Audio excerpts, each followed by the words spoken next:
Gulliver. Première partie. L'incroyable voyage. Chapitre 1. Le naufrage. Gulliver était devenu médecin par vocation. Mais, fervent amateur d'aventure, il n'aurait pas supporté d'exercer son métier au même endroit toute sa vie. Il était donc devenu médecin des mers. On le demandait à bord des bateaux et il soignait les marins malades. Ainsi, il se trouvait à bord de l'Hirondelle, un grand voilier de commerce, quand cette histoire incroyable commença. Gulliver, rêveur, était accoudé au bastingage. « Cela fait des semaines que je n'ai pas vu un morceau de terre, » se disait-il, quand il remarqua que le ciel s'assombrissait. L'orage éclata. Le vent soufflait avec violence et des éclairs zébraient le ciel d'un noir d'encre. En quelques minutes, tout l'équipage était sur le pont et tentait en vain de maîtriser les voiles. Gulliver, surpris par la rapidité de l'événement, ne bougeait pas. Il regardait les marins s'agiter en criant. Soudain, une vague énorme balaya le pont et projeta dans la mer le pauvre Gulliver. Il parvint à saisir un bout de mât arraché et se retourna. Mais il était trop tard. Le navire disparaissait déjà à l'horizon. « Je suis perdu, » pensa-t-il. « Il n'y a pas âme qui vive à 1000 lieues à la ronde. » Il s'accrocha pourtant au mât, hors de question de perdre courage. Il lui sembla rester des jours à flotter au milieu de nulle part, à bout de force, sous un ciel éternellement gris. Par bonheur, le courant finit par le déposer sur une plage. Au contact de la terre ferme, il s'évanouit d'épuisement. Chapitre 2. Arrivé à Lilliput. Gulliver reprit doucement connaissance. Il ouvrit les yeux et remarqua que la tempête avait cessé et que le ciel était dégagé. « Quel affreux cauchemar !» pensa-t-il en essayant de se relever. Soudain, il réalisa qu'il se trouvait allongé sur du sable, mais, pour une raison inconnue, il lui était impossible de se mouvoir. « Non seulement je n'ai pas rêvé, mais je suis paralysé. Je dois être blessé, » se dit-il affolé. Il fit une nouvelle tentative pour bouger, mais il était comme collé au sol. Tout à coup, il lui sembla entendre des voix, mais il ne voyait personne.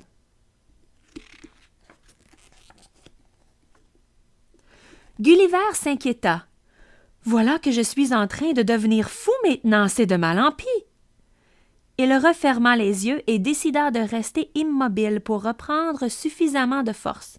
C'est alors qu'il sentit comme un grouillement autour de lui. « Je ne vais tout de même pas me laisser dévorer vivant par des insectes répugnants, » pensa-t-il. D'un coup sec, il tenta de dégager son bras et cette fois, quelque chose céda. Gulliver parvint à se redresser et n'en crut pas ses yeux. Ce n'étaient pas des insectes qui l'entouraient, mais des hommes, de tout petits hommes. Il s'était reculé, terrorisé, quand le lien s'était défait. Et à présent, il revenait, armé d'arcs et de flèches, pour lui tirer dessus à cœur joie. Gulliver se protégea à grand-peine des dizaines de flèches miniatures qui le piquaient comme des aiguilles. Ils doivent être aussi surpris que moi de voir un être humain d'une taille différente, réfléchit Gulliver. Ils ont peur et c'est normal. Il faut que je leur fasse comprendre que je ne leur veux aucun mal. Il fit alors un geste d'apaisement avec sa main libre et les petits hommes baissèrent leurs arcs. Soulagé, Gulliver leur indiqua par signe qu'il mourrait de faim. On lui porta sans tarder une grande quantité de victuailles minuscules. Les petits hommes parlaient une langue inconnue de Gulliver. Il comprit pourtant qu'ils admiraient son bel appétit et s'en inquiétaient tout à la fois. Évidemment, il devait estimer la nourriture qu'engloutirait chaque jour ce géant sorti des eaux. Dès qu'il eut fini son repas, on transporta Gulliver tant bien que mal sur une sorte de chariot tiré par une vingtaine de tout petits chevaux. Puis, on le traîna vers la ville toute proche. Voyant que le prisonnier était calme et apparemment inoffensif, les petits hommes lui permirent de s'asseoir, ne lui laissant que des liens aux pieds. Gulliver s'installa sur un muret. De là, il avait une vue merveilleuse sur les toits de la cité. Les maisons blanches et roses s'étageaient sur une petite colline, la ville paraissait prospère et peuplée. Peu à peu, une grande foule d'êtres minuscules s'assembla autour de Gulliver. Celui-ci voulut en savoir plus sur le sort qui l'attendait et voulut leur parler. Mais dès qu'il ouvrit la bouche, le son de sa voix parut un grondement de tonnerre à la foule qui, paniquée, se dispersa en poussant des hurlements pareils à des cris de souris. Mais la curiosité était la plus forte. Peu à peu, prudemment, les petites créatures entourèrent de nouveau Gulliver. « N'ayez pas peur, dit-il doucement, j'aimerais juste savoir où j'ai échoué. » Des enfants, plus audacieux que les autres, grimpèrent sur une tour à hauteur des yeux de Gulliver et se mirent à pépier dans leur langage. Ils répétaient souvent le mot « Lilliput ». Gulliver comprit que c'était le nom du pays où il se trouvait. Il ressortit aussi de leur discours que l'empereur et son épouse étaient en voyage pour quelque temps. On attendait donc leur retour pour décider du sort de Gulliver. Les enfants se concertèrent soudain, dégringolèrent l'escalier de la tour en riant, puis revinrent une demi-heure plus tard, l'air satisfait. Ils portaient des sortes de cubes avec des lettres. « Quelle bonne idée! » s'exclama Gulliver. « Vous voulez m'apprendre votre langue? » Et c'est ainsi que pendant plusieurs jours, Gulliver s'entraîna à parler lilliputien. Chapitre 3. Une prison dorée. Enfin, les souverains de Lilliput revinrent de voyage, impatients de rencontrer le prisonnier géant. Mais quand leurs majestés virent Gulliver approcher, elles maîtrisèrent leur peur à grand-peine. Aussitôt, de sa voix la plus douce, Gulliver leur tourna un charmant compliment en lilliputien. Agréablement surprise, l'impératrice, devenue maîtresse d'elle-même, tendit une main miniature à baiser. Ému par cette preuve de confiance, Gulliver se pencha respectueusement et déclara « Je suis le serviteur le plus fidèle de votre grâce. »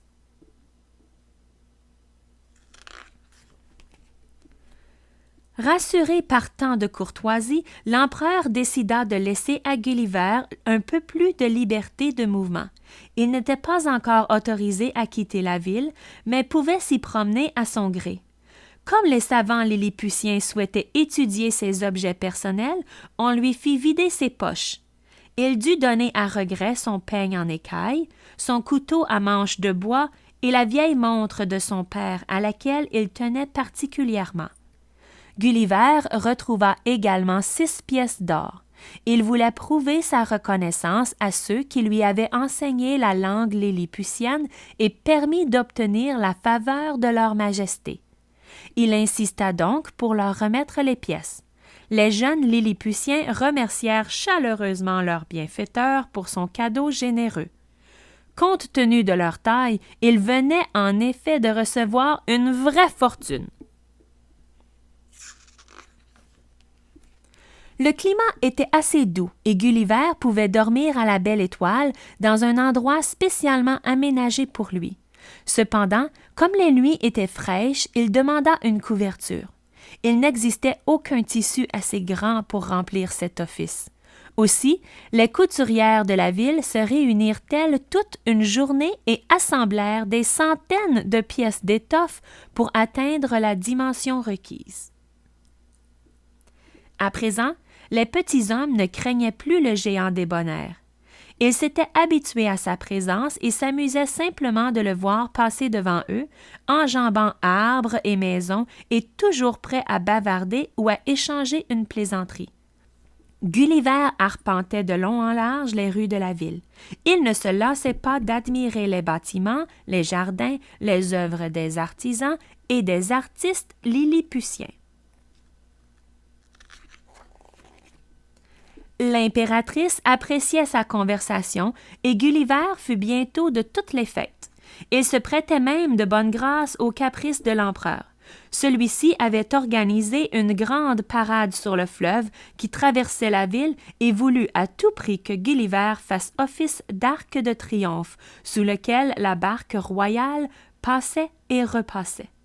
Le peuple lilliputien, enchanté, applaudissait à tout rompre. À force de prévenance et de gentillesse, Gulliver devint véritablement le favori des souverains. On lui donna même les clés de la ville, le faisant citoyen d'honneur de Lilliput. Mais Gulliver commençait à souffrir du mal du pays, et il s'ennuyait.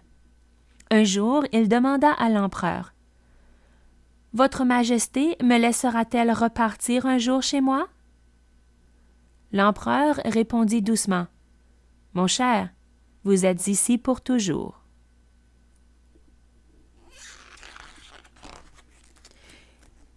Il n'est pas question qu'une horde de géants dans votre genre vienne nous envahir. Gulliver eut beau jurer qu'il saurait garder secrète l'existence de Lilliput, le souverain ne changea pas d'avis.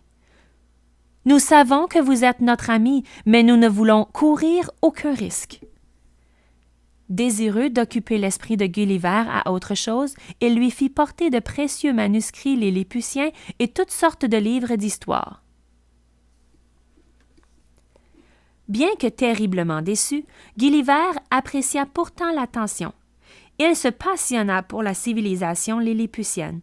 En étudiant les ouvrages qu'on lui avait confiés, il apprit que les seuls ennemis des Lilliputiens étaient les habitants d'une île voisine nommée Blefuscu. Peu de temps après, Gulliver entendit sonner le tocsin. Voyant des gens à leurs fenêtres et d'autres qui couraient dans la rue, il demanda ce qui se passait. Un Lilliputien tremblant le renseigna. « Quand le canon sonne ainsi, c'est qu'un ennemi nous attaque. » Ce ne pouvait être que les Blefuscusiens. Gulliver suivit la foule qui sortait à présent des maisons. Deuxième partie. Adieu, Lilliput. Chapitre 4. Une invasion ratée. Une quantité de voiliers puissamment armés avait surgi de l'horizon. Alors que les Lilliputiens se précipitaient vers les quais, Gulliver s'arrêta près du palais et trouva l'empereur qui contemplait le spectacle, l'air sombre. « Regardez, mon bon ami, » murmura Sa Majesté, « ce sont ces chiens de Blefuscu qui arrivent. Leurs espions leur ont appris sans doute que notre flotte, trop vétuste, était en réparation. Et maintenant, ils nous envoient ces navires contre lesquels nous ne pourrons nous défendre. » La reine les avait rejoints sur la terrasse, accompagnée du grand vizir. « Vos soldats attendent vos ordres, votre grâce, » dit ce dernier. Et voyant que son époux ne réagissait pas, la reine ajouta. « Nous n'allons pas nous laisser attaquer sans nous défendre. » Gulliver voyait que les souverains étaient désespérés. Il interrompit respectueusement ces échanges. « Peut-être pourrais-je faire quelque chose pour aider Lilliput? » Il expliqua son plan à l'empereur et demanda. « Il me faut des câbles de belle épaisseur et très résistants, ainsi que de grands crochets de fer. » Le souverain, rasséréné, donna rapidement des ordres et bientôt Gulliver partait avec l'équipement qu'il avait demandé. Il descendit vers la baie et pénétra dans l'eau. Elle ne montait que jusqu'à son cou, ce qui faisait qu'il pouvait marcher à son aise, les pieds sur le fond sableux. Pendant ce temps, les Blefuscusiens voguaient tranquillement vers Lilliput, persuadés d'une victoire rapide et éclatante. Ils approchaient de la côte quand ils virent surgir près d'un de leurs navires une tête monstrueuse. Ils voulurent faire feu, mais Gulliver les menaça d'une voix de tonnerre. « Désarmez vos canons et déposez vos armes, ou je fais chavirer immédiatement tous vos vaisseaux !» Tétanisés par la terreur, les Blefuscusiens obéirent sans broncher. Ensuite, Gulliver fixa les câbles munis de crochets de fer au mât des navires, puis les rassembla sur son épaule et tira ainsi toute la flotte blefuscusienne vers le rivage. « Vous voilà bien puni, disait-il. C'est très vilain d'attaquer son voisin. Dès que les bateaux furent amarrés au quai, les soldats lilliputiens se saisirent de leurs ennemis. La foule des Lilliputiens en liesse, poussant des vivas et des you-you joyeux, accompagna Gulliver au palais royal. L'empereur le félicita, les larmes aux yeux. « Vous êtes notre sauveur, sans vous, nous étions perdus. » Puis, sèchement, il ordonna qu'on exécute tous les prisonniers. Gulliver protesta. « Ils se sont rendus, votre grâce, et j'ai espoir qu'à l'avenir vos deux peuples vivront en paix. » L'empereur voulut bien se laisser fléchir et épargna les prisonniers. Comme Gulliver l'avait suggéré, il proposa aux Blefuscusiens d'entamer des négociations. Quelques semaines plus tard, on signait un protocole de paix. Gulliver était enchanté d'avoir réussi à réconcilier les belligérants. Les diplomates blefuscusiens vinrent le remercier d'avoir sauvé la vie de leurs soldats et l'assurèrent de leur reconnaissance éternelle. Chapitre 5. La disgrâce. L'empereur de Lilliput tint à décorer Gulliver de la plus haute distinction du pays. Il serait désormais un Nardac, ce qui voulait dire un seigneur en lilliputien. À la fin de la cérémonie, on avait organisé un somptueux feu d'artifice qui illumina la ville de chatoyantes couleurs. Mais soudain, la fête tourna au drame. Une fusée tomba malencontreusement sur un tas de paille et l'enflamma. Poussé par un vent tournoyant, le feu se propagea à la vitesse de l'éclair. Déjà, les invités se précipitaient avec des seaux remplis d'eau.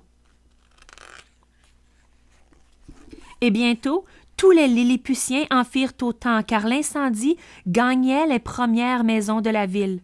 On se rendit compte rapidement que ces efforts seraient insuffisants. Les flammes menaçaient à présent le palais et l'empereur pensait ordonner l'évacuation du bâtiment. Voyant cela, Gulliver eut brusquement une inspiration. Quelques secondes plus tard, le feu était bel et bien éteint, car Gulliver avait fait pipi dessus. Il était particulièrement content de lui. Aussi, quand l'impératrice le convoqua au palais, il pensa que c'était pour le féliciter de sa bonne idée. Il fut bien surpris de voir sa majesté toute pâle et les lèvres pincées qui lui déclara « Comment vous, un gentleman, avez osé accomplir cet acte dégoûtant? Vous ne méritez pas votre titre de Nardac et je vous interdis désormais de vous montrer devant moi. » L'empereur avait rejoint son épouse et, sur le même ton, abonda dans son sens. D'après lui, l'acte inconsidéré de Gulliver était une insulte et une véritable honte qui rejaillissait sur tout l'Empire. Gulliver essaya en vain de se justifier. « Que vos majestés veuillent bien me pardonner, je ne voulais pas les offenser, je n'ai pensé qu'à sauver le palais de l'incendie. » Les jours qui suivirent, Gulliver tenta à plusieurs reprises d'obtenir une audience des souverains pour présenter encore une fois ses excuses. Mais on lui fit comprendre sèchement que son insistance était inopportune et qu'on ne le recevrait pas. La disgrâce de Gulliver était totale. La nouvelle se répandit rapidement dans toute la ville et la plupart des gens évitaient à présent de lui parler. On avait retiré à Gulliver tous ses livres et il n'osait même plus se promener dans la ville comme il l'avait fait si souvent. Désœuvré, il restait assis toute la journée, se lamentant sur son triste sort. Quelle vie vais-je mener à présent, sans compagnon, sans foyer, ni perspective d'avenir? C'est alors qu'un des rares Lilliputiens à lui adresser encore la parole arriva du palais tout essoufflé. Il était porteur d'une terrible nouvelle. « L'impératrice a obtenu votre condamnation. Vous risquez la prison et peut-être même la mort. » Cette fois, c'en était trop. Pas question de se laisser traiter ainsi sans broncher. Gulliver estima qu'il n'avait plus rien à faire à Lilliput. Le soir était tombé. C'était une nuit sans lune et nul ne remarqua l'ombre géante qui traversait discrètement la ville et se glissait vers le port. Chapitre 6. En route pour Blefuscu. Gulliver avait décidé de demander l'hospitalité à Blefuscu. Rien ne peut être pire que l'existence qui m'attend à Lilliput. Espérons que les Blefuscusiens se souviendront que j'ai empêché l'exécution de certains d'entre eux et me feront bon accueil, se disait-il. Il ignorait la distance exacte qu'il aurait à parcourir et la profondeur de l'océan à cet endroit. En réalité, il ne lui fallut que quelques heures pour traverser le grand chenal qui séparait les deux îles et, à l'aube, il atteignait le rivage de Blefuscu. À sa grande surprise, c'était une véritable ovation qui accueillit son arrivée. Dès que le géant avait surgi de l'eau, les soldats blefuscusiens avaient reconnu leur sauveur. « Sans lui, nous aurions été massacrés par les Lilliputiens. Venez tous le recevoir comme il se doit. » À présent, les quais étaient noirs de monde. Une foule émue acclamait Gulliver et l'entraînait vers le palais impérial. L'empereur de Blefuscu reçut son hôte inattendu très chaleureusement. Il écouta Gulliver lui raconter les dernières péripéties de sa vie à Lilliput et compatit sincèrement à ses ennuis. « Ne vous inquiétez pas, vous êtes le bienvenu ici, aussi longtemps qu'il vous plaira. » Gulliver découvrit avec plaisir que les Blefuscusiens étaient particulièrement gais et aimables. Ils adoraient les spectacles et les fêtes. Au grand soulagement de Gulliver, les Lilliputiens ne réagirent pas à sa fuite et ne tentèrent pas de le retrouver. Il se sentit rapidement tout à fait à son aise à Blefuscu. Il s'était lié d'amitié avec l'empereur qui était un homme fort cultivé. Il conversait avec lui presque chaque jour. Mais malgré cela, il regrettait sa vie d'antan, les courses sur les grands voiliers, son métier de médecin. Il avait perdu son bel appétit et maigrissait. Tous les matins, il se promenait sur la plage, regardant l'océan désespérément vide. Il savait par ses lectures que ses chances d'apercevoir un navire à sa taille étaient inexistantes. En effet, l'archipel où il se trouvait était à des dizaines de milles du monde qu'il connaissait. Mais voilà qu'un jour, il trouva une chaloupe échouée dans le sable. Elle était en bien trop mauvais état pour servir d'embarcation. Cependant, Gulliver sentit l'espoir renaître. Ne voulant pas décevoir l'empereur, Gulliver n'osait pas lui parler de sa découverte, mais celui-ci en fut averti et convoqua aussitôt son ami. « Mon cher, lui dit-il, je vois bien que vous vous languissez et malgré le plaisir que j'ai à nos discussions, sachez que je ne vous retiendrai pas si vous souhaitez partir. » Le généreux souverain mit même des hommes à disposition et Gulliver put entreprendre la réparation de la chaloupe. Mais le découpage du bois et l'assemblage des planches représentaient une tâche herculéenne pour les minuscules Blefuscusiens. Il fallut des semaines de travail acharné pour en venir à bout.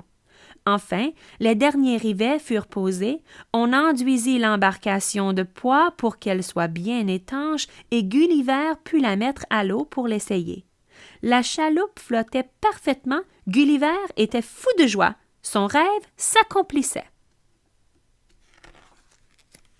Le jour du départ arriva. On organisa une dernière fête en l'honneur du voyageur et l'empereur lui dit « Je suis triste que vous nous quittiez, mais je vous souhaite tout le bonheur que vous méritez. » Les larmes aux yeux, Gulliver remercia le souverain pour ses bontés. On chargea la chaloupe d'une grande quantité d'eau et de nourriture, et Gulliver s'embarqua pour un long voyage vers l'inconnu. Il n'avait aucune idée de la distance à parcourir, ni de la direction dans laquelle il devait aller pour retrouver sa civilisation. Il rama jusqu'au large, puis laissa la chaloupe dériver. Les jours passèrent. Les provisions s'amenuisaient et Gulliver n'avait presque plus d'eau. Enfin, le miracle se produisit. Un navire marchand apparut un matin et Gulliver réussit à s'en approcher suffisamment pour être recueilli. Le capitaine du bateau écouta son récit avec scepticisme. Alors, Gulliver lui montra le minuscule carrosse qu'il avait emporté comme preuve de son incroyable aventure.